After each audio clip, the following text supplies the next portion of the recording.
Dans le classement des meilleurs systèmes éducatifs du monde établi par World Economic Forum, la Finlande occupe la première place. Ce pays de l'Europe du Nord est aussi classé deuxième en lecture, ex aequo avec le Canada, et troisième en maths dans le classement de l'OCDE. En Europe, la Finlande se classe quatrième pour le bien-être des enfants.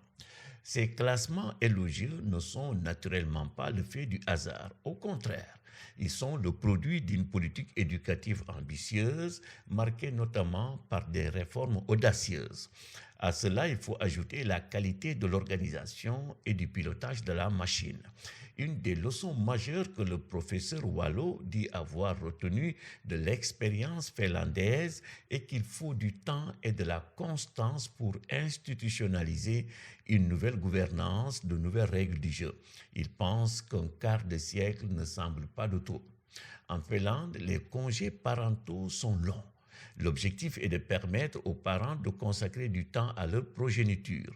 Des structures pour l'accueil de la petite enfance sont nombreuses et bien équipées.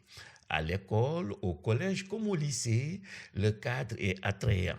Les classes sont spacieuses et confortables, les effectifs réduits. Bref, tout est conçu pour l'épanouissement des élèves. S'agissant des contenus d'enseignement et d'apprentissage, Jacques Attali renseigne que les premières années du primaire sont consacrées à l'éveil des aptitudes et à la créativité. L'enseignement est fondé sur la participation et l'interactivité.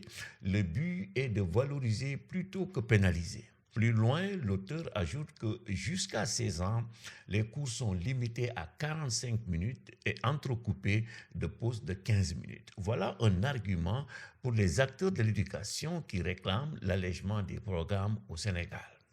Autre indicateur de la qualité du système éducatif finlandais, la gratuité de la cantine et du transport pour les élèves.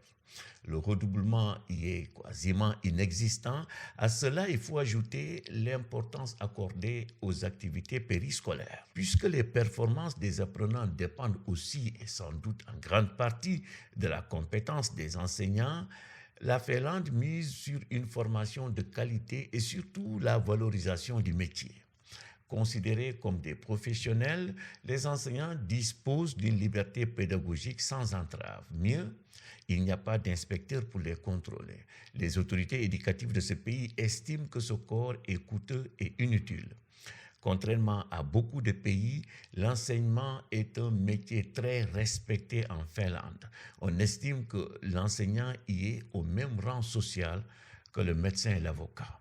En tout cas, la réussite de la Finlande confirme l'idée selon laquelle la qualité d'un système éducatif est avant tout le produit de choix politiques éclairés.